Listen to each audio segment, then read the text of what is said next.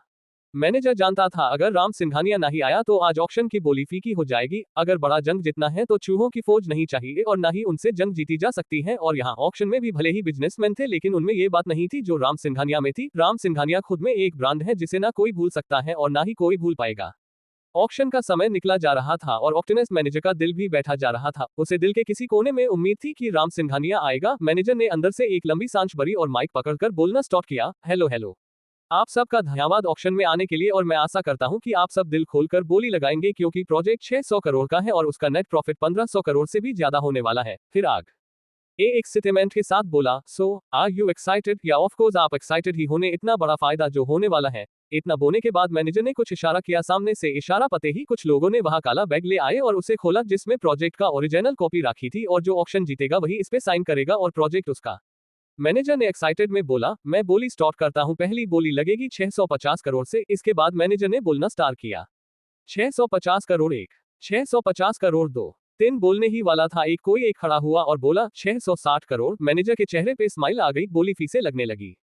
Manage फिर से बोलना स्टार्ट किया, 660 करोड़ 1, 660 करोड़ 2। मैनेजर आगे बोलता उससे पहले ही खालिद बोला 700 करोड़। मैनेजर एक्साइटेड होते हुए बोला, ये खेल और भी ज्यादा इंटरेस्टिंग होता जा रहा है। अब बोली फिर से लगने वाली थी। मैनेजर ने फिर से बोलना स्टार्ट किया, 700 करोड़ 1। तो अब आप सब जितने के करीब हैं, थोड़ा सा रिस्क और प्रोजेक्ट आपके हाथों में। 700 करोड़ 2। तभी एक आदमी खड़ा हुआ और बोला 750 करोड़। मैनेजर बोला, वाओ, 750 करोड़। तो और भी कोई है जो और ज्यादा बोली लगा चाहेगा? तभी और आदमी खड़ा हुआ और बोला 770 करोड़। बोली जिस तरह से लग रही थी ऐसा लग रहा था कि किसी चिड़िया के घोंसले को खरीदने के लिए लोगों की लाइन लगी हो और उस घोंसले का मालिक बनना चाहता हो। मैनेजर जितना हो सकता था उतना उकसाने की कोशिश कर रहा था और उसका प्रवोक करना कहीं ना कहीं काब भी आ रहा था। अब बोली फिर से लगने वाली थी। मैनेजर बोली फिर से स्टार्ट करता है, तो अब बोली 770 करोड़ से। 770 करोड़ 1, 770 करोड़ 2। इतने में खालिद खड़ा हुआ और हंसते हुए बोला 900 करोड़। बस क्या था, इतना सुनने के बाद सब की आगे जैसे सांप सुन गई हो सब शांत हो गए थे। मैनेजर को लगा अब शायद खालिद को प्रोजेक्ट मिल जाएगी। मैनेजर बोलना स्टार्ट किया, 900 करोड़ 1, 900 करोड़ 2। इसके मैनेजर रुका और सामने गेट की तरफ देखा, शायद उसे अब भी इंतजार था राम सिंघानिया के आने का। मैनेजर ने एक आखिरी आह भरी और बोलने को हुआ 900 करोड़। बस मैनेजर इतना ही बोला था कि तभी एक तेज और तीखी आवाज आए, 1000 करोड़। उद्धरण चिन्ह। इतना सुनना था कि सब गेट की तरफ देखने लगे जहां और कोई नहीं, राम सिंघानिया खड़ा था और उसके चेहरे पे कोई एक्सप्रेशन नहीं था। राम सिंघानिया अंदर आने लगा था, उसे देख सबके होश उड़ गए थे। राम सिंघानिया यानी साक्षात यमराज राम सिंघानिया आए और खालिद के सामने खड़े हो गए। मैनेजर भी शांत था, मैनेजर कुछ नहीं बोला। राम सिंघानिया को पता था अब खालिद इससे आगे नहीं जा सकता है, अगर इससे आगे जाए तो उसकी बिजनेस की नींव हिल जाएगी। खालिद गुस्से में खड़ा हो गया था और बोला, सिंघानिया ये प्रोजेक्ट मेरा है, अच्छा हो तुम अगर पीछे हट जाओ। राम सिंघानिया हंसने लगे थे, उनकी हंसी किसी डेविल से कम नहीं थी। राम सिंघानिया हंसते हुए बोल, खालिद तेरे बस की बात नहीं। फिर मैनेजर को देखते हुए अपना हाथ हवा में उठा देते हैं और गुस्से में, और कोई है बोली लगाने वाला? किसी ने भी चुतक नहीं किया और ना कुछ बोले, सब कुर्सी पके बैठे थे। अब मैनेजर कुछ बोलता उससे पहले ही राम सिंघानिया खालिद के आंखों में देखते बोलना स्टार्ट करते हैं। उस समय राम की आंखों में खून उतर आया था। बोली शुरू करते हैं, 1000 करोड़ 1, 1000 करोड़ 2। राम सिंघानिया के शब्दों में एक अलग हो रोवाब था जिसके आगे तो खालिद भी एक पल के लिए शांत हो गया था। अब आगे क्या होगा? अब आगे क्या होगा? क्या प्रोजेक्ट राम सिंघानिया को मिलेगा या खालिद जेबरकी मार ले जाएगा बाजी? CH24 मेरा रूल्स ही है मेरा शासन और मेरा शासन ही मैं हूं। अब तक राम सिंघानिया हंसते हुए बोले, खालिद तेरे बस की बात नहीं। फिर मैनेजर को देखते हुए अपना हाथ हवा में उठा देते हैं और गुस्से में, और कोई है बोली लगाने वाला? किसी ने भी चुतक नहीं किया और ना कुछ बोले, सब कुर्सी पके बैठे थे। अब मैनेजर कुछ बोलता उससे पहले ही राम सिंघानिया खालिद के आंखों में देखते बोलना स्टार्ट करते हैं। उस समय राम की आंखों में खून उतर आया था। बोली शुरू करते हैं, 1000 करोड़ 1, 1000 करोड़ 2। राम सिंघानिया के शब्दों में एक अलग हो रोवाब था जिसके आगे तो खालिद भी एक पल के लिए शांत हो गया था। अब आगे क्या होगा? अब आगे राम सिंघानिया हवा में हाथ उठाते हैं और खालिद की आंखों में देखते हुए बोलना स्टार्ट करते हैं, 1000 करोड़ 1, 1000 करोड़ 2। फिर खालिद के सीने पे उंगली पॉइंट करते हुए बोला 1000 करोड़ 3। दिस डील हैपेंड तो में नोव। इतना बोल राम हंसने लगा। उसके इस तरह हंसने से ऐसा लग रहा था कि खालिद के मुंह में किसी ने थूक दिया है और पोंछना भी भूल गया। खालिद के सामने इस वक्त राम सीना ताने खड़े थे और उनके बगल में ही समर खड़े थे। खालिद गुस्से में तमतमा गया था और वह झटकते हुए बोला, सिंघानिया ये तूने ठीक नहीं किया मेरे साथ, इसके लिए तुझे अपनी कीमती चीज खो कर चुकानी होगी। फिर आगे उंगली पॉइंट करते हुए बोला, जिस तरह आज तूने मेरा प्रोजेक्ट छीना है उसी तरह मैं तेरा सबसे कीमती चीज छीन लूंगा। उसके बातें और उसकी धमकी दोनों राम सिंघानिया को चोचली लग रही थी, जैसे कोई चूहा पके जाने पे फड़फड़ाने लगता है। राम सिंघानिया हंसते हुए बोले, तुझसे ना हो पाएगा खालिद, जिसने मेरे अपनों में हाथ उसके अपने ना रहे और जिसने मुझ पे हाथ डाला वो कभी दिखा नहीं। फिर आगे एक एक शब्द पे जोर देते हुए बोले, मेरा रूल्स ही है मेरा शासन और मेरा शासन ही मैं हूँ। इतना बोलने के बाद राम जोर से हंसने लगे। हा। खालिद अपने गुस्से को कंट्रोल ना कर सका और राम के दुखती नस पे वॉर करने की सोची। मैंने तो सुना है तेरा कोई वारिस ही नहीं है और ना ही तेरा कोई खानदान, तो क्या। इतना बोल खालिद थोड़ा रुका और फिर बोला, जब मैं तुझे मौत के घाट उतारूंगा तो तुझे अर्थी कौन देगा। चो खालिद राम को भड़काना चाहता था, इसलिए वो बोला कि राम कोई गलती करे और उसे मौका मिल जाए। इधर ऐसी बातों से राम पहले डिसपॉइंट होते थे, लेकिन अब कैसे। उनका चिराग भी है और उनका खानदान भी। राम को भले ही इस बात से उतना दर्द न हुआ हो, लेकिन ऐसे ही कोई भी उन पे उंगली उठा दे ये उन्हें पसंद नहीं। इसलिए वो उसे चेतावनी देते हुए बोले, तो तुझे आज भी सपने आते हैं, चल अच्छा है सोचता रहे। फिर आगे अपनी पॉकेट में हाथ डालते हुए बोले, ये प्रोजेक्ट तुझसे छीनने वाला मैं नहीं कोई और है और वह बहुत जल्द आने वाला है, तो सोच जब वो आएगा तो तेरा क्या क्या छीन ले जाएगा। ये बात राम धीरे धीरे लेकिन एक एक शब्दों पे जोर देते हुए बोले थे। खालिद गुस्से में दांत पिसते हुए बोला, तुझे देख लूंगा और तेरे उसको। इतना बोल खालिद वह से चला गया। फिर प्रोजेक्ट साइन हुआ। जैसे ही राम ने साइन किया तभी मैनेजर राम से डरते हुए बोला, सर मेरा। पर इतना ही बोला था कि राम उसे बीच में ही रोकते हुए बोले, अगर मैंने जुबान दे दिया तो मैं उससे कभी पलटता नहीं हूँ और तुम्हारा जितना भी है वो तुम्हें मिल जाएगा। इतना बोल राम वहां से जाने लगे और उनके साथ ही समर और बॉडीगार्ड भी चल दिए और इधर पीछे खड़ा मैनेजर देखता रहा। राम और समर गाड़ी में आ बैठे और फ्लाइट के लिए निकला गए। जब राम ने अपनी आंखें बंद की तब उन्हें रॉकी की कही हुई बातें याद आने लगी। फ्लैशबैक। रॉकी ने प्रोजेक्ट का फाइल दिखाते हुए बोला, ये आसान है डैड, प्रोजेक्ट को अपने हाथ में करना। इस कॉन्ट्रैक्ट के मुताबिक प्रोजेक्ट का टोटल प्रॉफिट 1500 करोड़ से भी ज्यादा है, लेकिन इसमें कई सारी खामियां भी हैं, तो अगर सही से देखा जाए तो इसमें प्रॉफिट का कुछ ही हिस्सा हमारे हाथ में आएगा। समर बोले, हाँ बात तो मैं जानता, तो इससे कैसे हम प्रोजेक्ट अपने हाथ में ले सकते हैं। रॉकी मुस्कुराते हुए बोला, आप थोड़ा शांत हो जाइए, मैं बताता हूँ। इतना बोलने के बाद रॉकी एक गहरी सांस लेता है। फिर आगे बोलना स्टार्ट किया, ये प्रोजेक्ट इंडिया में बनने जा रही है, लेकिन इसके मटेरियल हमारे भारत में नहीं है, तो अगर हम बाहरी कंपनी से सौदा करते हैं तो हमें ज्यादा लॉस होगा, इसलिए हम सरकार से सौदा करते हैं, तब प्रॉफिट ज्यादा होगा। राम और समर दोनों एक साथ बोले, कैसे। हम कुछ समझे नहीं। रॉकी बोला, डेट सरकार के द्वारा निकाले गए स्कीम, यानी अगर हम सरकार की मदद लेंगे मटेरियल विदेशों से मंगाने के लिए, जैसे हम नेवी जहाज की यूज करें, तो हमें खुद कुछ करने की जरूरत नहीं, यानी हमारा सिर्फ कुछ % पैसा जाएगा और बदले में हमें फुल प्रोटेक्शन के साथ हमारा सामान मिलेगा और स्कीम के मुताबिक 35% का ऑफ भी, यानी हम 200 करोड़ की बचत करेंगे। समर खुश होते हुए बोला, हाँ ये तो मैंने सोचा ही नहीं, और ये स्कीम तो कुछ दिन पहले ही जारी किया गया था, क्योंकि सरकार की नाविक कंपनी में बड़े बदलाव किए गए थे और उसी में से एक था नेवी जर्नल के द्वारा निकला गया ये स्कीम। नेवी सरकार ने कुछ बदलाव किए थे क्योंकि उनकी मर्चेंट कंपनी घाटे में थी और उसका वजह था कुछ दिन पहले आया हुआ समुद्र में तूफान, जिसकी वजह से सरकार की 10 लोडेड जहाज समुद्र में डूब गई थी और जहाज के साथ 2000 करोड़ से भी ज्यादा का नुकसान हुआ था और इस नुकसान को भरने का कुछ नए नियम निकाले गए थे। फ्लैशबैक एंड राम एयरपोर्ट में अपनी रोल्स रॉयल से बाहर आते हैं और आते ही अंदर जाने लगते हैं, क्योंकि मीडिया को उनके आने की खबर मिल गई थी, लेकिन राम को मीडिया के सामने आना अच्छा नहीं लगता है, इसलिए वे आते ही अंदर चले गए और बॉडीगार्ड ने मीडिया को आने नहीं दिया था। ऐसा नहीं था कि राम सिंघानिया मीडिया के सामने आने से डरता है, बल्कि इसलिए क्योंकि मीडिया सवालों को खुरेना जानती है और राम इस चीज से बचना चाहते थे। आज मीडिया चाहे तो बड़ी से बड़ी कंपनी को धूल में मिटाने का हौसला रखती है और ऐसा हुआ भी है। राम फ्लाइट में आ बैठे और आंखें बंद कर सोने लगे, क्योंकि दुबई से इंडिया तक फ्लाइट को जाने में लगभग 4 घंटे का समय लगता है, तो इतने समय में रेस्ट करना ही बेटर ऑप्शन है। वैसे भी फ्लाइट में आप इंटरनेट यूज नहीं कर सकते, इसलिए और इन्हीं 4 घंटे में बहुत कुछ बदलने वाला था। The central bureau of investigation CBI इन लखनऊ। एक बड़े से हॉल में मीटिंग चल रही थी। सामने हेड ऑफ चीफ बैठे हुए थे और बाकी के चेयर पे इन्वेस्टिगेशन टीम बैठी थी, लेकिन एक कुर्सी खाली थी और उस खाली कुर्सी वाले की वजह से सब परेशान थे। सामने बैठे हेड चीफ गुस्से में खाली चेयर की तरफ देखते हुए बोले, अब ये कहाँ रह गया। अगर इसके पास दिमाग ना होता तो इसे मैं कभी अपने टीम में ना रखता, बिल्कुल गधा ये। उनकी बातों को सुन सब हंसने लगे। उन्हीं चेयर पे बैठा एक, जिसका नाम अमन भाष था, वह चीफ से गुजारिश करते हुए बोला, सर बस आता ही होगा, कहीं ट्रैफिक में फंस गया होगा। चीफ हंसे डांटते हुए बोले, ट्रैफिक। हाँ, इसे एक खबर ने हमारी रातों की नींद उड़ा रखी है और वो गधा ट्रैफिक में फंसा है। हेड ये बोल ही रहे थे कि तभी उन्हें कुछ धराम से गिरता हुआ आवाज आता है। जब सब ने उस तरफ देखा तो कोई जमीन पे गिरा था। ये हैं अभिजीत राज, सीबीआई ब्यूरो के सबसे काबिल ऑफिसर लेकिन थोड़ा पागल। इनकी उम्र 25 साल है, दिखने में बिल्कुल गोर और काले बाल, लंबाई लगभग 6 फीट की। अभिजीत जल्दी में दौड़ता हुआ आ रहा और जैसे ही उसने दरवाजा खोला कि तभी वह दरवाजे से टकरा गया और मीटिंग हॉल में आ गिरा। सब उसी को देख रहे थे। अभिजीत जल्दी से खड़ा हुआ और दांत दिखने हुए बोला, I am sorry, I am sorry. इतना बोल वह अमन के पास आ बैठा। हेड चीफ उसे गुस्से में घड़ी पे टाइम दिखाते हुए बोले, ये कोई टाइम है आने का? तुम 30 मिनट लेट हो और इसके बारे में कुछ बोलना। इतना सुनते ही अभिजीत खड़ा हुआ और उनकी तरफ भोली सी सूरत बनाकर देखते हुए बोला, I am sorry chief. Chief उसे ऐसा देख बोले, अब बहुत हुआ तुम्हारा ड्रामा, बैठ जाओ। फिर आगे फाइल करते हुए बोले, ये फाइल मुझे कल मिला, हमारे कुछ खुफिया एजेंट ने भेजा है। एनी गेस की ये फाइल किसका है और इस फाइल का नाम क्या है? उनमें से एक खड़ा हुआ और बोला, सर किसी बजट घोटाले की होगी जो किसी मंत्री ने किया होगा। चीफ बोले, नहीं, बैठ जाओ और मैं जो बोलता हूँ वो सुनो। ये फाइल किसी मंत्री का नहीं है, ओके, और इस फाइल का नाम है बॉस। क्या लिखा है उस फाइल में और उस फाइल का नाम बॉस क्यों है? CH25 रिमोट दे दे गब्बर की नानी। अब तक हेड चीफ उसे गुस्से में घड़ी पे टाइम दिखाते हुए बोले, ये कोई टाइम है आने का? तुम 30 मिनट लेट हो और इसके बारे में कुछ बोलना। इतना सुनते ही अभिजीत खड़ा हुआ और उनकी तरफ भोली सी सूरत बनाकर देखते हुए बोला, I am sorry chief. Chief उसे ऐसा देख बोले, अब बहुत हुआ तुम्हारा ड्रामा, बैठ जाओ। फिर आगे फाइल करते हुए बोले, ये फाइल मुझे कल मिला, हमारे कुछ खुफिया एजेंट ने भेजा है। एनी गेस की ये फाइल किसका है और इस फाइल का नाम क्या है?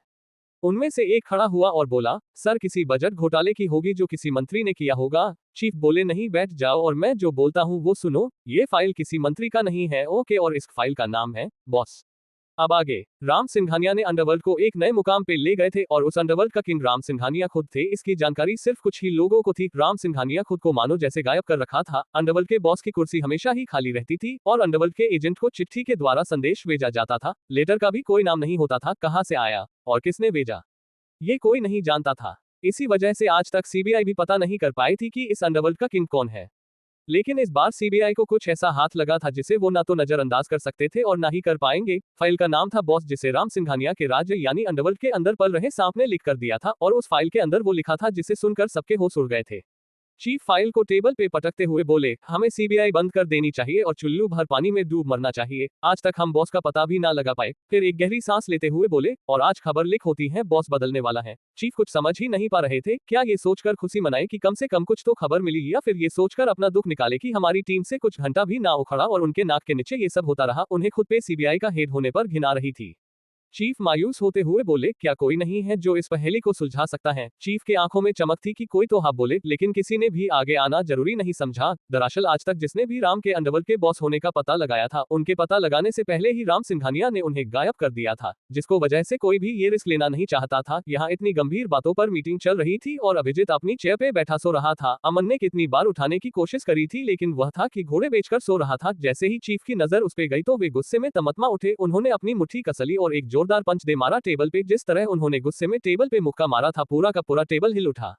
इधर जोर से टेबल हिलने और आवाज से अभिजीत झट से उठ बैठा और चिल्लाते हुए बोलने लगा, भूकंप, भूकंप आया। उसके इस रिएक्शन पे सब हंसने लगे थे, लेकिन सबकी हंसी देख चीफ का गुस्सा और बढ़ गया और वे बोले, बस बहुत हुआ। और तुम अभिजीत, आजकल तुम्हारी नौटंकी बती जा रही है और इसकी सजा तुम्हें मिलनी ही है। फिर आगे बोले, आज तुम ग्राउंड के 100 चक्कर लगाओगे एंड इट्स अ फाइनल। इतना बोल चीफ उठे और अभिजीत के पास आते हुए उसे वो फाइल दे देते हैं। अभिजीत बिना कुछ बोले फाइल ले लेता है। चीफ उस फाइल की तरफ देखते हुए बोले, हैंडल दिस फाइल। इतना बोलने के बाद चले जाते थे। उनके जाते ही सब एक एक कर अभिजीत के पास आते हैं और उसे कंग्रेचुलेट करते हैं और सब एक साथ बोलते हैं, मुबारक हो, हम दुआ करेंगे भगवान से कि हमारे दोस्त को सलामत रखे। अभिजीत अब तक कुछ समझ नहीं पा रहा था और वह वैसे ही खड़ा रहा। सिंघानिया मैंशन में राम के आने का वक्त हो रहा था और इधर रॉकी और अर्चना किसी चीज को लेकर लड़ रहे थे। रॉकी उसे रिमोट छीनते हुए बोला, ये रिमोट दे दे गब्बर की नानी। तो अर्चना चिढ़ते हुए बोली, आप होंगे गब्बर की नानी? नहीं नहीं, आप शैतान के मामा हैं। इतना बोल दोनों फिर से रिमोट के लिए लड़ने लगते हैं। अर्चना को अपनी फिल्म देखनी थी और रॉकी बस उसे सता रहा था। अर्चना रिक्वेस्ट करते हुए बोली, भाई दे दो ना मेरा रिमोट, आज मेरी फिल्म डल चल रही है और मैं उसे मिस नहीं करना चाहती हूँ। फिर आगे अपना मुंह छोटा सा करते हुए बोली, हाय मेरा शाहरुख। रॉकी उससे रिमोट छीनते हुए बोला, 1000 बार से भी ज्यादा देख चुकी है ये फिल्म और अब भी तुझे यही फिल्म देखनी है? आखिर क्या है इस फिल्म में? अर्चना खुश होते हुए बोली, उसमें है प्यार और काजोल का क्या ही कहना भाई, ये ना हम लड़कियों का मैटर है, आप नहीं समझोगे। मेरा रिमोट दे दो ना, प्लीज प्लीज प्लीज। इतना बोल फिर से रिमोट छीनने लगती है। तभी रॉकी राम को अंदर आते हुए देख लेता है और वह रिमोट छोड़ देता है। इधर अर्चना रॉकी के रिमोट छीनने से संभल नहीं पाती और नीचे गिर जाती है। अर्चना को जमीन पे पड़ा देख रॉकी इधर उधर देखने लगता है, जैसे प्रेट कर रहा हो कि उसने तो कुछ नहीं किया। इधर अर्चना अपनी कमर पके खड़ी होती है और गुस्से में रॉकी को देखते हुए बोली, भाई आपने अच्छा नहीं किया, मैं आपको छोड़ूंगी नहीं। इतना बोलने के बाद रॉकी पे टूट पड़ती है जैसे रॉकी शोले फिल्म का गब्बर है और वह जगे।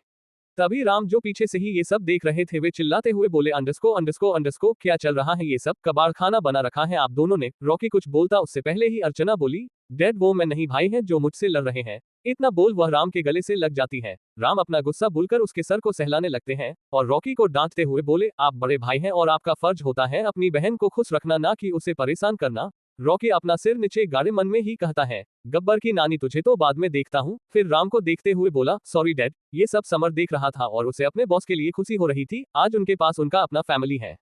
ऐसे ही लड़ते लड़ते और झगड़ते पूरा एक सप्ताह निकल जाता है। अब रॉकी कॉलेज जाने के लिए तैयार था, जहां उसे सुकून मिलता था, जहां उसके 3 लंपट रहते थे जिनके साथ लड़ाई ना हो तो दिन ना कटे। कॉलेज की वो खुशनुमा वादियां और कैंपस की हवाएं सब रॉकी मिस कर रहा था। हम इस करने से याद आया उसके कॉलेज की खुशी मैम, जिनकी क्लास हमेशा भरी रहती थी, कॉलेज के हर लड़के के दिल में बसी थी खुशी मैम। ये सब रॉकी मिस कर रहा था। इधर राहुल, रोहित और प्रीतम अपने दोस्त रॉकी के आने से बेखबर थे और रॉकी सरप्राइज देने की सोच रहा था। सुबह का समय था, रॉकी तैयार हुआ और फिर वही कपड़े वही जूते पहने और अपना गोल्डन कार्ड जेब में रख लेता है। आज रॉकी खुद को उसी रूप में देख उसके चेहरे पे स्माइल आ जाती है। आज फिर से हमारा हीरो निकल पड़ा है अपने रास्ते पे। इस बार उसने अपनी बाइक यही छोड़ दी थी। सुमित्रा जी को प्यार से एक नजर देखा और उनके पैर छूकर प्रणाम करता है। राम वही सोफे पे बैठे रॉकी को देख रहे थे जो कुछ ही मिनटों में उनके आंखों से ओझल होने वाला है। रॉकी एक नजर राम को देखा और जल्दी से बाहर चला गया। अगर थोड़ी देर और रुकता तो शायद वह जा नहीं पाता। सुमित्रा जी बस उसे जाते हुए देखती रही और मन में ही बोली, अपना ख्याल रखना। सुमित्रा जी खुद में ही खोई थी और उनका कंदरा तब टूटा जब राम उन्हें गले से लगाकर बोलते हैं, उसे इसकी जरूरत है सुमित्रा जी, ये साम्राज्य संभालने के लिए उसे लोहे की तरह तपना होगा, सूरज की तरह चमकना होगा। इतना बोल वो शांत हो जाते हैं। अर्चना तो अपने भाई को जाते हुए नहीं देख सकती थी, इसलिए वह नीचे आई ही नहीं। इधर रॉकी बस रास्ते पे चला जा रहा था। वह अपना सूद खो बैठा था, लेकिन उसे ये करना था, अगर राजा बनना है तो लड़ना होगा, सबको अपनी काबिलियत साबित करनी होगी। रॉकी ये सब सोचते हुए बस रास्ते पे चले जा रहा था, तभी वह किसी कार के सामने आया गया था। वह बचता कि उसे कार टक्कर मार देती है और रॉकी वही गिर जाता है। वो तो भगवान का शुक्र था कि कार ज्यादा स्पीड में नहीं थी, वरना आज रॉकी फिर से बेड पे होता। क्या आप लोग एक्साइटेड हैं कहानी के हीरोइन से मिलने के लिए? CH26 तुझे देखा तो मेरे आंखों में सुकून आया। अब तक इधर रॉकी बस रास्ते पे चला जा रहा था। वह अपना सूद खो बैठा था, लेकिन उसे ये करना था, अगर राजा बनना है तो लड़ना होगा, सबको अपनी काबिलियत साबित करनी होगी। रॉकी ये सब सोचते हुए बस रास्ते पे चले जा रहा था, तभी वह किसी कार के सामने आया गया था। वह बचता कि उसे कार टक्कर मार देती है और रॉकी वही गिर जाता है। वो तो भगवान का शुक्र था कि कार ज्यादा स्पीड में नहीं थी, वरना आज रॉकी फिर से बेड पे होता। अब आगे रॉकी वही जमीन पे पड़ा अपना पैर पकड़ लेता है और बोलने लगा था, अरे अम्मा यार, मार डाला रे। फिर आगे आसमान में देखते हुए बोला, हे भगवान, क्या आपको मैं ही मिला था इस दुनिया सताने के लिए?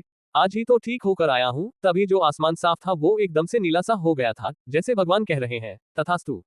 और इधर सामने कार का दरवाजा खुला और एक लड़की बाहर आती है। रॉकी जैसे ही उसे देखा तो देखता ही रह गया। उसके सुर्ख गुलाबी होठ और उसके चेहरे पे पड़ रही रोशनी, जिसकी वजह से उसके चेहरे जैसे कि किसी चेरी की तरह लाल दिख रहे थे, आंखों में हया की लाली। ये सब देख रॉकी को सुकून मिल रहा था। सीधे सिंपल पहने कपड़े जिसमें वो किसी अप्सरा से कम नहीं लग रही थी।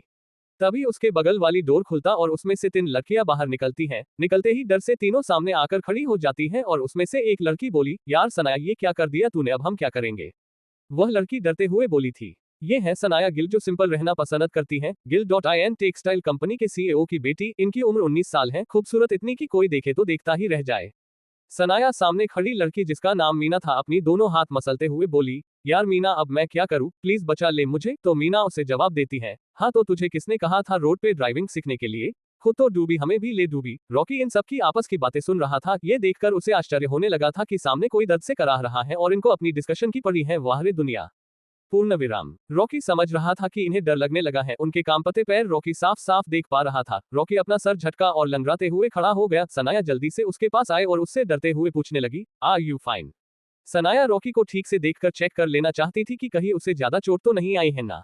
रॉकी थोड़ी दूरी बनाते हुए बोला, दिख नहीं रहा, पैर में चोट आई है और तुम पूछ रही हो कि आर यू फाइन? घंटा फाइन। फिर आगे अपना पैर पकड़ते हुए बोला, मार डाला। बाप रे। पीछे जो तीनों लड़कियां खड़ी थी वह सनाया के साथ में आ खड़ी हो गई। सनाया की 3 सहेलियां हैं सालू, मीना, पिहू, तीनों एक नंबर की ड्रामेबाज। घर से झूठ बोलकर निकली थी कि ड्राइवर के साथ जा रहे हैं और रास्ते में चारों ने मिलकर ड्राइवर को ऐसा धमकाया कि बेचारा ड्राइवर पतली गली से निकला ही सही समझा। वैसे भी मालिक पूछेंगे तो बोल देता कि मैडम ने गाड़ी से निकाल दिया, उसके तो मजे थे लेकिन बस थोड़ी देर के लिए।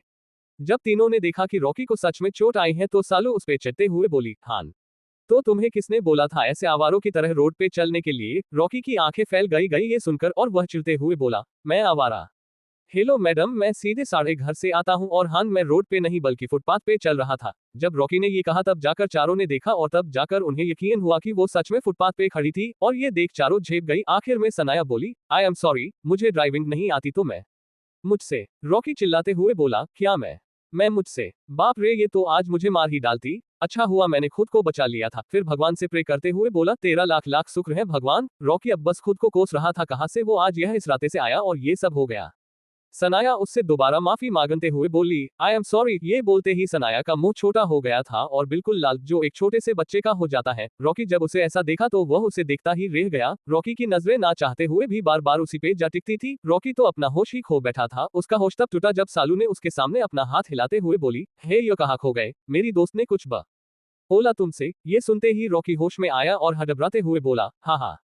फिर आगे बोला, कोई बात नहीं, मैं अपना इलाज खुद करा लूंगा, आप सब जाइए। सालू बोली, हान तो इतनी देर से क्यों हमें फंसा रखा था? कितनी गर्मी है बाहर, पहले ही चला जाना था ना। रॉकी सोचने लगा, अब इसमें मेरी क्या गलती। रॉकी के सामने ही चारों कार में बैठ गई, लेकिन इस बार कार सनाया नहीं पिहू चला रही थी क्योंकि पिहू को कार चलानी आती थी। इधर रॉकी बस सनाया को ही देखे जा रहा था। वह अपना सुध-बुध खो बैठा था। ये चीज सनाया ने भी नोटिस कर लिया था लेकिन वह कुछ नहीं बोली क्योंकि सनाया को उसमें किसी प्रकार की हवस नहीं दिखी थी जैसा कि दूसरे लोग उस पे गंदी नजर रखते हैं। कार जाने को हुई तभी सनाया ने कार रुकवा दिया और रॉकी की तरफ देखते हुए उससे पूछी, क्या मैं आपका नाम जान सकती हूँ? रॉकी अपना सर खुजाते हुए बोला, रॉकी नाम है मेरा। फिर कार रॉकी के सामने से ओझल हो गई। कार में बैठी मीना सनाया को कोहनी मारते हुए बोली, क्यों?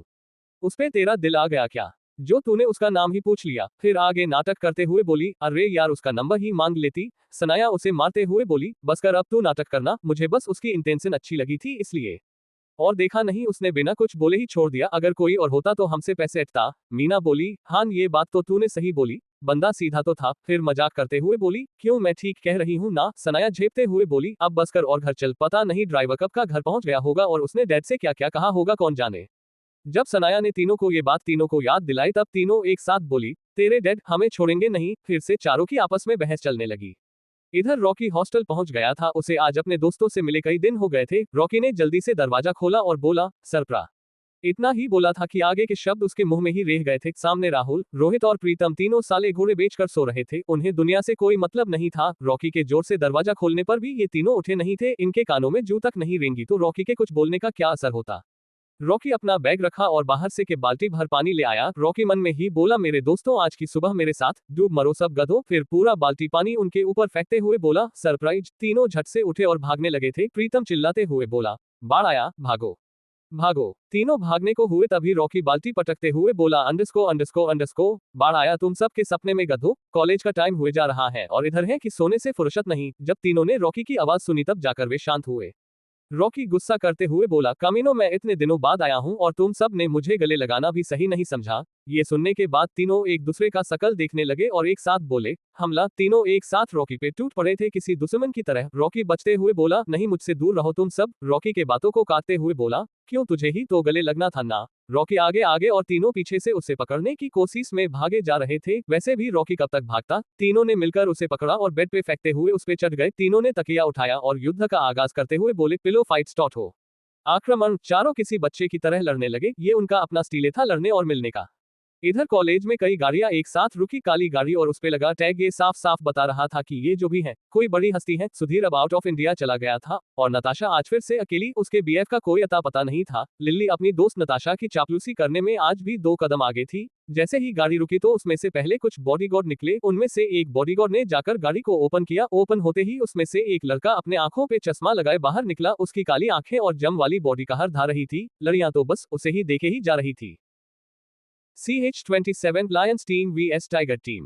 अब तक इधर कॉलेज में कई गाड़ियां एक साथ रुकी, काली गाड़ी और उस पे लगा टैग ये साफ साफ बता रहा था कि ये जो भी कोई बड़ी हस्ती है। सुधीर अब आउट ऑफ इंडिया चला गया था और नताशा आज फिर से अकेली, उसके बीएफ का कोई अता पता नहीं था। लिल्ली अपनी दोस्त नताशा की चापलूसी करने में आज में 2 कदम आगे थी। जैसे ही गाड़ी रुकी तो उसमें से पहले कुछ बॉडीगार्ड निकले, उनमें से एक बॉडीगार्ड ने जाकर गाड़ी को ओपन किया। ओपन होते ही उसमें से एक लड़का अपने आंखों पे चश्मा लगाए बाहर निकला, उसकी काली आंखें और जम वाली बॉडी कहर ढा रही थी। लड़ियां तो बस उसे देखे ही जा रही थी।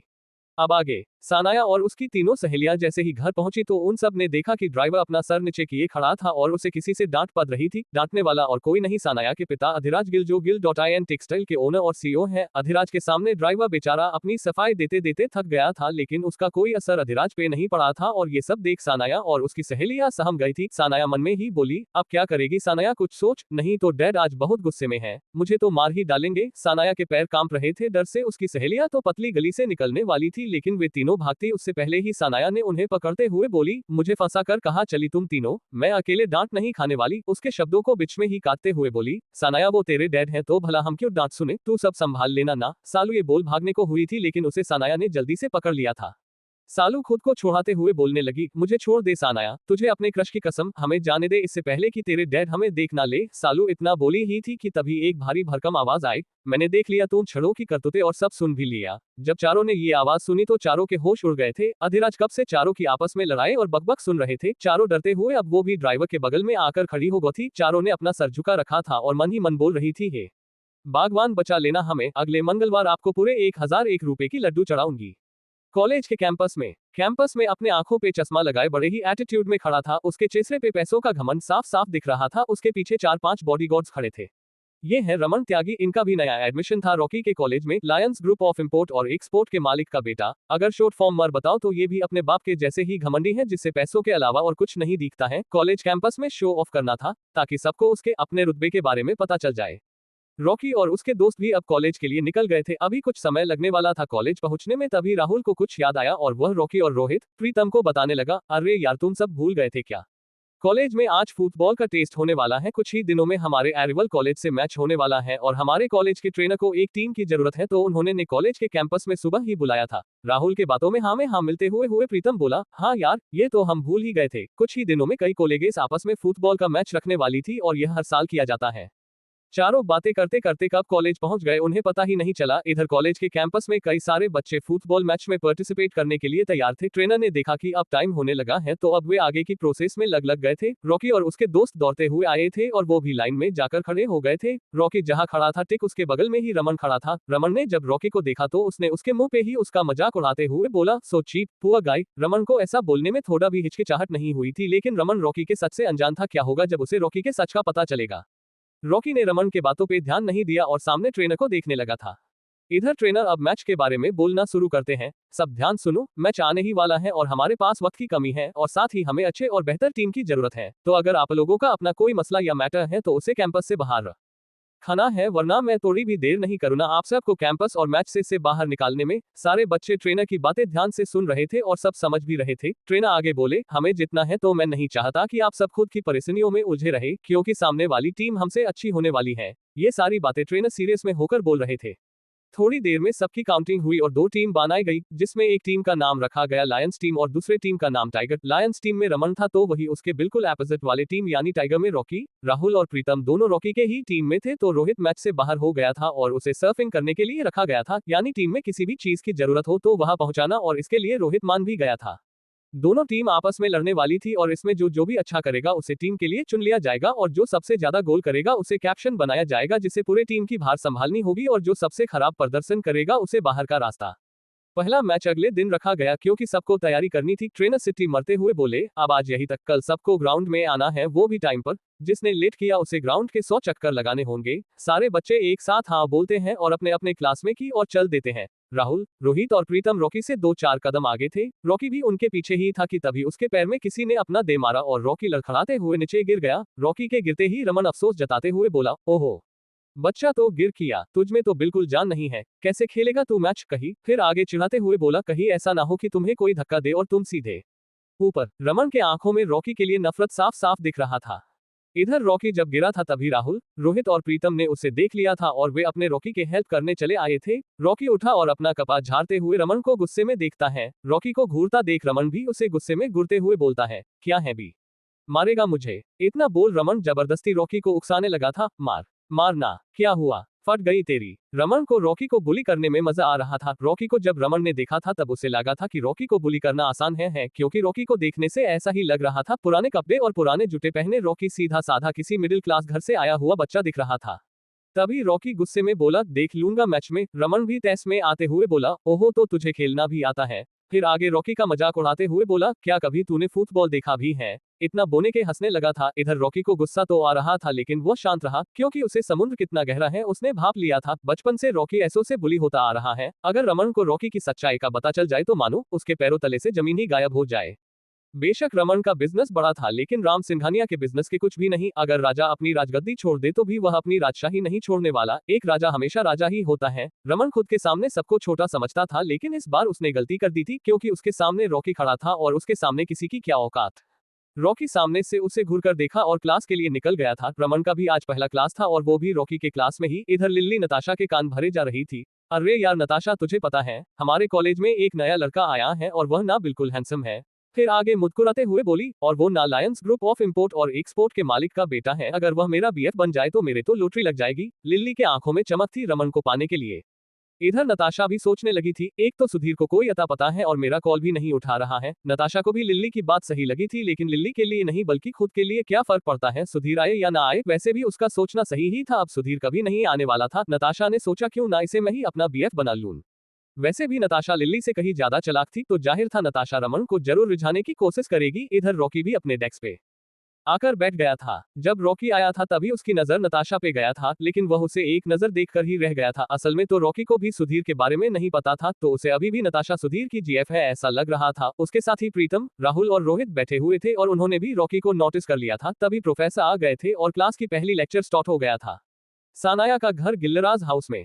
सानाया अपने कमरे में थी और उसके आंखों में आंसू थे। सालू, मीना और पेहू अपने घर निकल गई थी। अधिराज गुस्से में ऑफिस चले गए थे। उसे कुछ देर पहले जो भी हुआ था सब याद आ रहा था। कई साल पहले सानाया की मां हार्ट अटैक की वजह से इस दुनिया में नहीं रही थी। तब से सानाया अकेले ही अपनी जिंदगी को काटा है। सानाया का एक भाई भी है जो 4 साल पहले ही घर छोड़कर चला गया था और उसकी वजह अधिराज ही थे। दरअसल अधिराज चाहते थे कि उनका बेटा कंपनी संभाले लेकिन उसे कुछ और करना था। बाप बेटे में झगड़ा हुआ और वह घर छोड़कर चला गया था। उसने अपनी पहचान बदल ली थी लेकिन वह सानाया से मिलने आ जाया करता है। एक वही है जिसे सानाया की फिक्र है। CH-28 रॉकी और सनाया आमने सामने। अब तक सानाया अपने कमरे में थी और उसके आंखों में आंसू थे। सालू, मीना और पेहू अपने घर निकल गई थी। अधिराज गुस्से में ऑफिस चले गए थे। उसे कुछ देर पहले जो भी हुआ था सब याद आ रहा था। कई साल पहले सानाया की मां हार्ट अटैक की वजह से इस दुनिया में नहीं रही थी। तब से सानाया अकेले ही अपनी जिंदगी को काटा है। सानाया का एक भाई भी है जो 4 साल पहले ही घर छोड़कर चला गया था और उसकी वजह अधिराज ही थे। दरअसल अधिराज चाहते थे कि उनका बेटा कंपनी संभाले लेकिन उसे कुछ और करना था। बाप बेटे में झगड़ा हुआ और वह घर छोड़कर चला गया था। उसने अपनी पहचान बदल ली थी लेकिन वह सानाया से मिलने आ जाया करता है। एक वही है जिसे सानाया की फिक्र है। अब आगे प्रोफेसर क्लास में लेक्चर ले रहे थे तभी रमन आया और प्रोफेसर से बिना परमिशन मांगे अंदर आ गया था। जब प्रोफेसर ने उसे डांटने की कोशिश की तो वह उल्टा प्रोफेसर पर ही चढ़ते हुए बोला, प्रोफेसर मैं यहाँ तेरी बकबक सुनने नहीं आया, इसलिए मैं क्या करता हूँ तुझे उससे कोई मतलब नहीं होना चाहिए। ये सब बोलते हुए रमन के आंखों में प्रोफेसर के लिए बिल्कुल इज्जत और सम्मान नहीं था। रमन एक बड़े बाप का घमंडी बेटा था। उसके सामने किसी की इज्जत का होना उसके लिए एक श्राप सा लगता था। आज तक जहां भी और जिस भी स्कूल और उसके बाद कॉलेज गया उसने कभी किसी की इज्जत नहीं की, कभी किसी की रिस्पेक्ट नहीं करा। अगर तुम्हें पढ़ना नहीं था आए ही क्यों क्लास में कहीं और चले जाते? वैसे भी तुम्हें कौन बोलता? प्रोफेसर गुस्से में बोले और चौक वही फेंक दिया था। आज तक प्रोफेसर ने इतनी बेइज्जती नहीं सही थी, वो भी किसी स्टूडेंट से। हाँ तो पढ़ने कौन आया है? वैसे भी इस कॉलेज के ट्रस्टी है मेरे डैड, तो थोड़ा संभाल कर बोलो प्रोफेसर, कहीं ऐसा ना हो कि तुझे अपनी नौकरी से हाथ धोना पड़े। रमन गुस्से के मिले जुले भाव से बोल रहा था और उसके शब्दों में चेतावनी साफ साफ झलक रही थी। प्रोफेसर गुस्से में बस इतना ही बोल पाए, यू। इतना बोलने के बाद प्रोफेसर पैर पटकते हुए सीधे क्लासरूम से निकले और कॉलेज ऑफिस की तरफ चल दिए, जहां कॉलेज के हेड प्रोफेसर बैठते थे। इधर अब रमन आकर बैठ गया था। जब प्रोफेसर और रमन में झड़प होता रहा था तब तक कोई नहीं बोला था। अगर कोई बोलता तो वह प्रोफेसर के लिए डिसरिस्पेक्ट कहलाता और कम से कम इतना तो बच्चे समझते थे। जब रमन अपनी डेस्क पे बैठा था तभी उसके पास नताशा आ गई थी और अपनी काली खुले बालों को लहराते और इतराते हुए बोली थी, आई एम नताशा और कॉलेज की इकलौती ब्यूटी क्वीन। नताशा ने इतना बोल अपना हाथ रमन के सामने बढ़ा दिया था। इधर जैसे ही नताशा के मुंह से ये बात सुनी थी तभी सारे स्टूडेंट्स उस पे हंसने लगे थे। रॉकी भी एक पल खुद को हंसने से रोक नहीं पाया था। लेकिन रॉकी ये भी देख रहा था कि नताशा किस तरह रमन को रिझाने की कोशिश कर रही थी। इधर रमन भी नताशा को भाप लिया था कि ये उसके लिए उसके खेलने का सामान बन सकती है।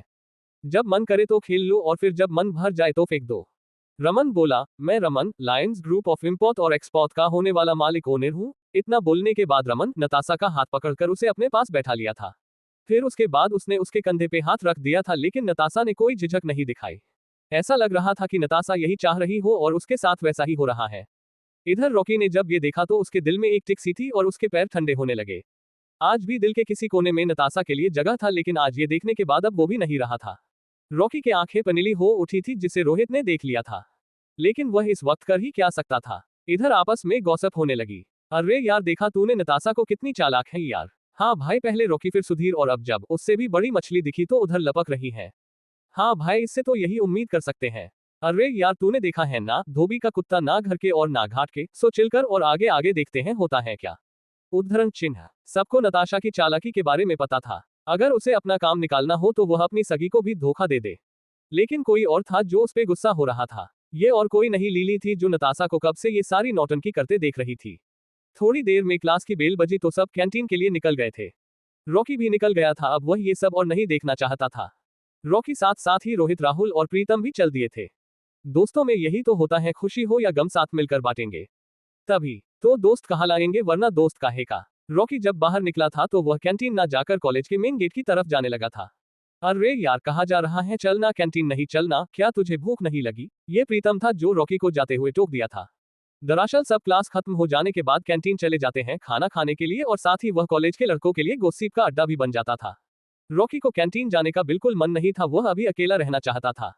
इसलिए वह बोला, अरे नहीं यार, तुम सब जाओ, वैसे भी मैं वहां गया तो सब मेरा मजाक उड़ाएंगे और मैं ये सब अभी बिल्कुल नहीं चाहता। रॉकी बस थोड़ा अकेला रहना चाहता था, इसलिए वह बात को बदलते हुए बोला था। ये तीनों भी रॉकी के बातों को समझ पा रहे थे, लेकिन वे अपने दोस्त को अकेला नहीं छोड़ना चाहते थे। तभी प्रीतम बोला, देख हम जानते हैं तू परेशान है, लेकिन किसके लिए यार, उसके लिए जिसे तेरी कद्र नहीं है। प्रीतम को गुस्सा आने लगा था ये सब बोलते हुए। रॉकी बात को बदलते हुए बोला, नहीं यार, तुम सब भी ना क्या क्या सोचने लगते हो, अब मुझे उसकी क्या जरूरत। मैं अब इतना अमीर हूँ कि नताशा जैसी कई लड़कियों को अपना जीएफ बना लूं, लेकिन अब मुझे ये सब नहीं करना। रॉकी कैसे भी करके अपने तीनों लंपटों को भरोसा दिलाना चाहता था कि अंदर जो कुछ भी हुआ उससे उसे कोई फर्क नहीं पड़ा है, लेकिन खुद को ये बात नहीं समझा पा रहा था। किसी तरह करके रॉकी ने अपने दोस्तों को भरोसा दिलाया और शाम को मिलने का बोलकर चला गया। इधर रॉकी को जाते हुए तीनों देख रहे थे। रॉकी का जब भी मन नहीं लगता तब वह हाईवे के फुटपाथ पे वॉक करने लगता था, और आज भी वह ऐसे ही वॉक कर रहा था और उसका ध्यान कहीं और था, जिस वजह से वह किसी से टकराते हुए बचा था। जब रॉकी ने अपना नजर उठाया और सामने देखा तो वह देखता ही रह गया।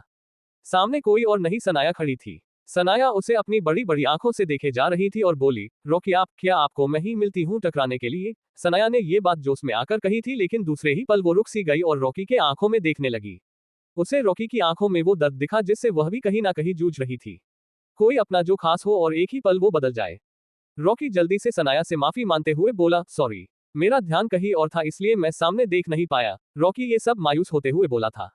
सनाया उसके सॉरी को एक्सेप्ट करते हुए बोली, क्या हुआ है, आप मुझे परेशान दिख रहे हो। सनाया बस जानना चाहती थी, पर क्यों, ये उसे खुद भी पता नहीं था। To be the continued.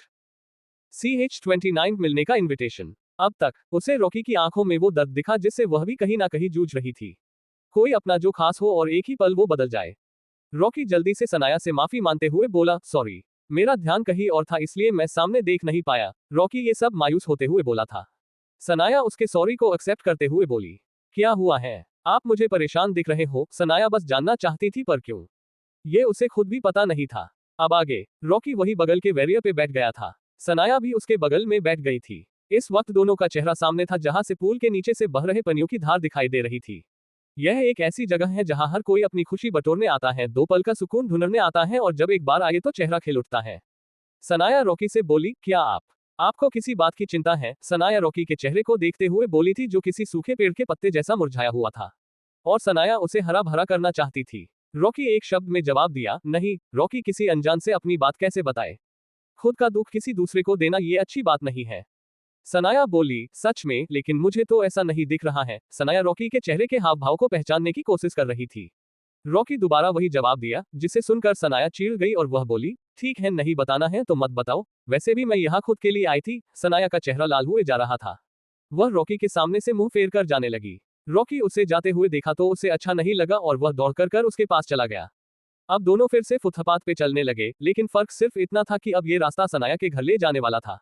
Rocky उसके साथ चलते चलते हुए ही बोला, अच्छा सुनो, तुमने तो अपना नाम ही नहीं बताया, वैसे तुम्हारा नाम क्या है? रॉकी ये सारी बातें अटक अटक कर बोल रहा था, उसे झिझक हो रही थी। सनाया उसे आंखें दिखाते हुए बोली, क्यों बताओ, मैंने जो पूछा था क्या तुमने वो बोला? हम। रॉकी अपना बचाव करते हुए बोला, अरे यार तुम तो गुस्सा करने लगी, आई स्वेयर कि तुम गुस्सा हो, लेकिन मैं नहीं बता सकता। रॉकी जितना हो सकता था उसे यकीन दिलाने की पूरी कोशिश कर रहा था। सनाया हंसते हुए बोली, लेकिन अब मेरा घर आ गया, बाय बाय। रॉकी उसे जाते हुए देखा तो जोर से चिल्लाते हुए बोला, अपना नाम तो बताती जाओ। सनाया मुड़ी और जोर से बोली, आज शाम 7 बजे डायमंड होटल आ जाना, अगर नाम जानना चाहते हो तो। इतना बोल सनाया मुस्कुराते हुए चली गई। इधर रॉकी उसे जाते हुए देखता रहा। जिस तरह से सनाया ने उसे इनवाइट किया था, ये सब सोच सोचकर रॉकी शर्माने लगा था। उसके दिल में धक धक हो रही थी, जिसे रॉकी खुद भी सुन पा रहा था। सिंघानिया मेंशन में राम सोफे पे बैठे थे और समर के साथ किसी बात को लेकर डिस्कशन चल रहा था। समर बोला, सर प्रोजेक्ट मिलने की खुशी में कल एक पार्टी रखी गई है, कंपनी के शेयर होल्डर्स आने वाले हैं, तो क्या आप? इतना बोलकर शांत हो गया और राम की तरह देखने लगा, जैसे वह जानना चाहता हो कि अब राम क्या बोलने वाले हैं। राम उसकी तरफ देखते हुए बोले, मैं समझ रहा हूं तुम रॉकी को इनवाइट करना चाहते हो, लेकिन ये फैसला उसका होगा, अगर वह आना चाहे तो आ सकता है। दरअसल कंपनी के शेयर होल्डर्स उससे मिलना चाहते थे, जिसकी वजह से इतना बड़ा प्रोजेक्ट मिला है, और यह काम सबने समर ऊपर छोड़ दिया था। जब भी कोई बड़ी प्रोजेक्ट मिलता था तब तब पार्टी रखा जाता था, और यह इसलिए ताकि शेयर होल्डर्स आपस में बात कर सके, लेकिन इस बार बात कुछ और ही था। उन्हें पता चला था कि जिसने प्रोजेक्ट दिलाने में हेल्प किया है वह राम सिंघानिया के करीबी है, इसलिए सब उससे मिलना चाहते थे, और अगर उसमें कोई खास बात दिखी तो राम सिंघानिया के गिरेबान में झांकने का मौका मिल जाएगा। हॉस्टल में जब रॉकी आया तो देखा कि तीनों अपने अपने फोने में लगे हुए थे। रॉकी अपना सर खुजाते हुए तीनों के पास में आ बैठा और उनके चेहरे को देखने लगा, जो कभी मुस्कुराते तो कभी गुस्से में लाल हो जाते। रॉकी बोला, क्या देख रहे हो तुम सब, जो इतना खोए हुए हो? रॉकी को अजीब लग रहा था उन्हें देखकर। प्रीतम हंसते हुए बोला, अरे यार जल्दी से हमारे कॉलेज वाला ऐप खोल और वोटिंग ग्रुप में आ जा। रॉकी अपना फोन पॉकेट से निकाला और ऐप खोलने लगा। जैसे ही ऐप खुला तो जल्दी से वोटिंग ग्रुप में वो भी ज्वाइन हो गया। फिर आगे उसने जो जो देखा उसे देखकर उसके भी होश उड़ने लगे थे। वोटिंग में 4 फोटो दिखाई दे रहे थे और ये चारों फोटो कॉलेज के स्टूडेंट्स का था। नताशा, रमन, लिल्ली और सुधा, ये चारों उसमें ट्रेंड कर रहे थे। जो भी पिक्चर नो एक आता उसे कॉलेज में सम्मान के साथ देखा जाता, जिसमें कभी लिल्ली के ज्यादा लाइक्स आते तो कभी रमन के तो कभी नताशा के। नीचे कमेंट बार था जिससे पढ़ पढ़कर ये तीनों मजे ले रहे थे, और अब इसमें रॉकी भी शामिल था। किसी ने कमेंट किया था, देखना इस बार हमारे कॉलेज की ब्यूटी क्वीन ही जीतेगी, तो दूसरा कमेंट किसी लड़की का था, तो क्या तुम सबने ने रमन की बॉडी नहीं देखी, कितना हैंडसम है, देखना वही जीतेगा। अजीबो गरीब कमेंट्स बढ़ते जा रहे थे, जिसका ना ही कोई पैर था और ना ही कोई सिर। सब बिना सिर पैर के कमेंट्स किए जा रहे थे, जिसका कोई मतलब ही नहीं था। रॉकी तीनों का मोबाइल छीनते हुए बोला, अब क्या यही करने को रह गया?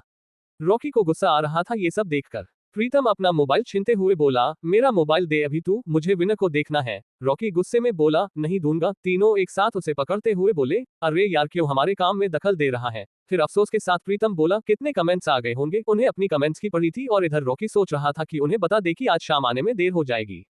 रॉकी उन्हें गुस्से में देखते हुए बोला, ये बकवास चीजें देखना बंद करो, क्या फर्क पड़ता है, कोई भी जीते। प्रीतम जल्दी से बोला, मुझे फर्क पड़ता है। इसकी ये बात सुनकर रोहित और राहुल हंसने लगे थे। प्रीतम चिढ़ते हुए बोला, हंस लो कामीनो, देख लूंगा। रॉकी उसे और चिढ़ाते हुए बोला, ओहो, तो तुझे तेरी लिल्ली की पड़ी है। प्रीतम शर्माते हुए अपना सर झुका लिया था, जैसे कोई दुल्हन अपने दूल्हे को देख शर्माने लगती है। राहुल बोला, ये देख कैसे शर्माए जा रहे हैं, जैसे इन्हें पता ही नहीं कि उसने इनके मुंह पर ही रिजेक्ट का बोर्ड चिपका दिया था। राहुल उसे उस रात की बात याद दिलाते हुए बोला था, जिस दिन प्रीतम ने लिल्ली को प्रपोज किया था और उसने सबके सामने ही उसके प्रपोजल को रिजेक्ट कर दिया था। प्रीतम दांत दिखाते हुए बोला, तो क्या हुआ, कोई अपना पहला प्यार कैसे भूलता है? तीनों अफसोस के साथ अपना सर झटक देते हैं। रॉकी बोला, ये नहीं सुधरेगा। तो राहुल बोला, ओहो, तो तेरा पहला प्यार? रोहित उसके सर पे मारते हुए बोला, तो निधि, सुधा, सपना, काजल, ये सब कौन है? प्रीतम दांत दिखाते हुए बोला, हे, ये सब तो मेरी दोस्त थी। क्रोध अपना शर्म और झूठ दोनों छिपाने लगा था। रॉकी, राहुल और रोहित तीनों एक साथ गुस्से में बोले, वो तो तेरी दोस्त था। प्रीतम का सफेद झूठ सामने पकड़ लिया था। कोई अपने बचपन के फ्रेंड से झूठ कैसे बोल सकता है? लेकिन इधर तो फ्रेंड ही झूठा था। रॉकी उसे मारते हुए बोला, ये तो सोच ले तू किससे बोल रहा है गधे। हम तुम्हारे स्कूल फ्रेंड हैं और तेरी सारी करतूतें हम जानते हैं। अगर 4 दोस्त हो तो उसमें से के फ्रेंड ऐसा जरूर होता है जो जहां जाए उसे वही की सुंदरी पसंद आ जाए। प्रीतम का भी यही हाल था। शायद उसके फोन में लड़कों के उतने नंबर नहीं होंगे जितने लड़कियों के नंबर हैं।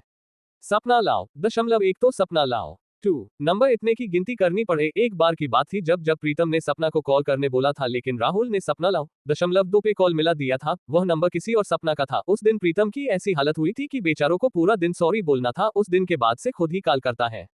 रॉकी उन्हें मोबाइल देते हुए बोला, ये ले और देख ले अपनी लिल्ली को, हम तो चलते हैं निधि के पास। प्रीतम ने जैसे ही ये सुना तो फोन रखते हुए बोला, मैं कुछ नहीं कर रहा, देखो मेरा फोन तो बंद है। राहुल हंसते हुए बोला, अब आया ना लाइन पे, क्यों क्या हुआ अब देख ले। प्रीतम दांत दिखाते हुए ससने लगा, जैसे कह रहा हो अब माफ भी कर दो, गलती हो गई तो मेरा जुबान तुम सबके सामने फिसल गया। हे भगवान, इन प्यार के दुश्मनों से बचा ले, मेरे प्यार की बिल्कुल कद्र नहीं है इन्हें।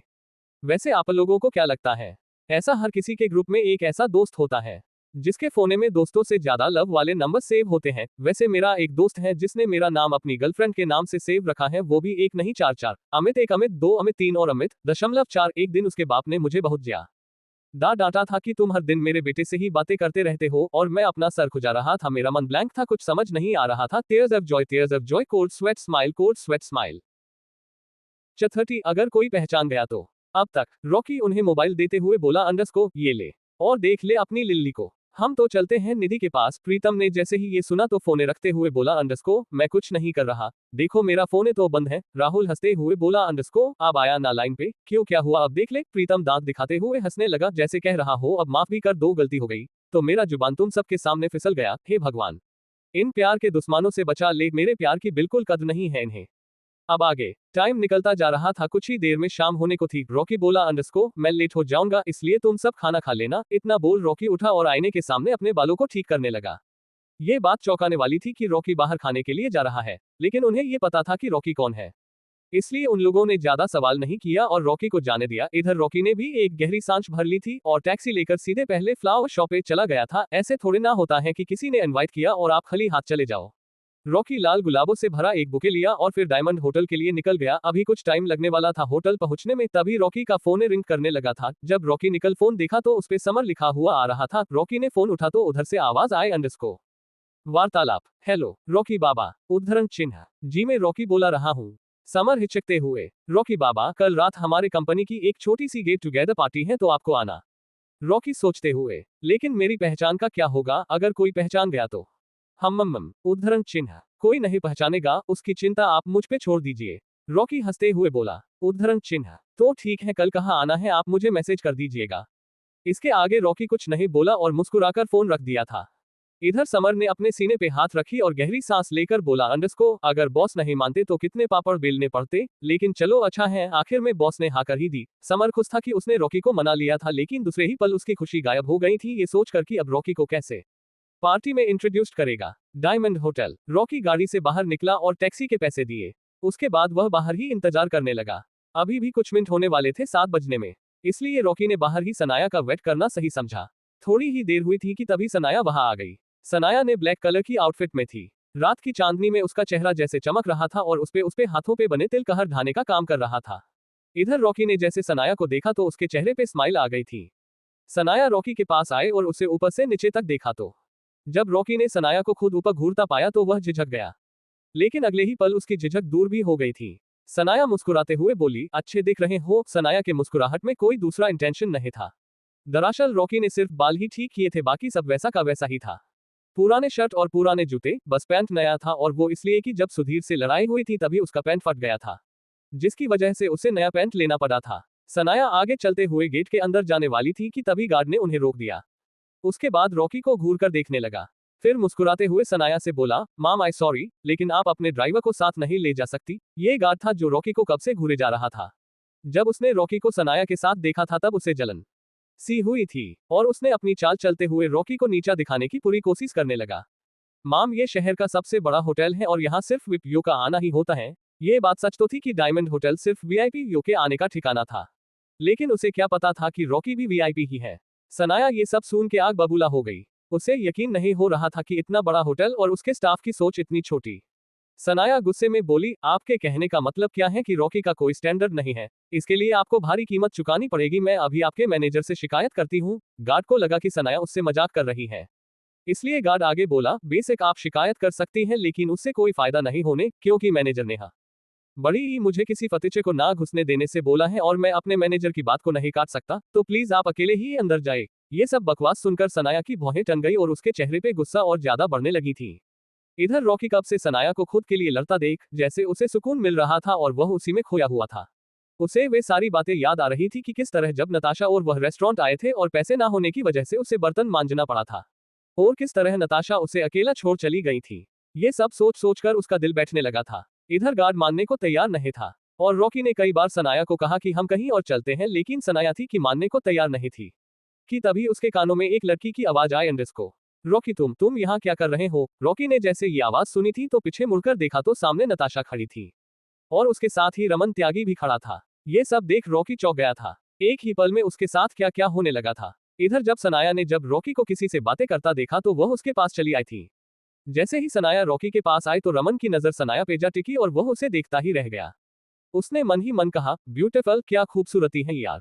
ये मिल जाए तो मैं गंगा नहा लूं, लेकिन ये इस फतिचार के साथ क्या कर रही है? इसे तो मेरे साथ होना चाहिए था, because money has power and power dedicates beautiful. Raman के आंखों में सनाया को पाने की चाहत उमड़ आई थी, लेकिन उसे उसके साथ खड़ा लड़का पसंद नहीं आ रहा था। इधर जब सनाया ने रमन को खुद के ऊपर गंदी नजर से देखता पाया तो उसे अजीब सा लगने लगा और उसने जोर से रॉकी के हाथ को पकड़ लिया था। यह पहली बार था जब रॉकी के हाथ को सनाया ने पकड़ा था। सनाया बेशक अमीर घर से थी, लेकिन उसे सादगी पसंद थी। यही वजह था कि रॉकी उसे अच्छा लगा था। रमन के जैसे कितनों को देखा था सनाया ने, हर कोई उसे गंदी नजर से देखता था, मानो जैसे बस सनाया हाँ कर दे और ये दरिंदे उसे नोच खाए। रॉकी ने जब महसूस किया कि सनाया डर रही है तो उसने भी उसका हाथ कसकर पकड़ लिया। इधर सामने ये सब देखकर रमन जल भून गया था। उसने गुस्से में कहा, अंडरस्को, सुन, तेरी औकात नहीं है मेरे सामने खड़े होने की। वैसे भी तेरे पास पैसे कहाँ से आए जो तूने लड़की घुमाना शुरू कर दिया है? मैंने तो सुना था कि तेरे पास खाने के पैसे नहीं होते। इतना बोलकर वह नताशा को मुस्कान भरी नजरों से देखने लगा था। रमन रॉकी को नीचा दिखाने से बाज नहीं आ रहा था। उसने सोचा कि अगर इसे नीचा दिखाए तो शायद उसे छोड़ सनाया उसके पास आ जाए। एक बार सनाया उसके पास आ जाए तो उसी वक्त नताशा को लात मारकर वहां से निकाल दे। वैसे भी नताशा उसके लिए टाइम पास ही थी। ये सब सुनकर रॉकी को गुस्सा आने लगा था और वह गुस्से में बोला, अंडरस्को, मेरे पास क्या है और क्या नहीं, उससे तुझे कोई लेना देना नहीं है। वैसे भी पैसे का घमंड इंसान को अंधा बना देता है, इसलिए तो तुझे सावन में सूखे का सहारा मिला है। रॉकी ये सारी बातें नताशा की तरफ देखते हुए बोला था। जैसे ही रमन को उसका टोंट मारना समझ में आया तो वह गुस्से में आगे बढ़ा और मौका बनाते हुए बोला, तेरी हिम्मत कैसे हुई मुझे नीचा दिखाने की? गुस्सा इंसान को सच में बावरा बना देता है। रमन रॉकी के ऊपर हाथ उठाने ही वाला था कि तभी एक आवाज गूंजी, जिस आवाज में एक अलग ही रोबाब था और उसके एक एक शब्दों में जोर था। मेरे होटल के सामने झगड़ा करने की हिम्मत कैसे हुई तुम्हारी? इस वक्त रॉकी का चेहरा उसके ऑपोजिट था, जिस वजह से दोनों एक दूसरे को देख नहीं पा रहे थे। अब क्या होने वाला है? क्या सच में पीट जाएगा रॉकी रमन से, या क्या बच जाएगा रॉकी? और वह आदमी कौन था जिसके एक आवाज से साफ कांप उठे थे? आज के लिए बस इतना ही दोस्तों। कोड नेम बॉस की इस रोमांचक कहानी के लिए और जानना चाहते हैं तो अगले पार्ट का इंतजार कीजिए। पसंद आए हो तो लाइक, सब्सक्राइब, शेयर करें। कोई गलती लगे तो कमेंट में बताएं, इससे हमें बेहतर कंटेंट बनाने की प्रेरणा मिलती है। धन्यवाद।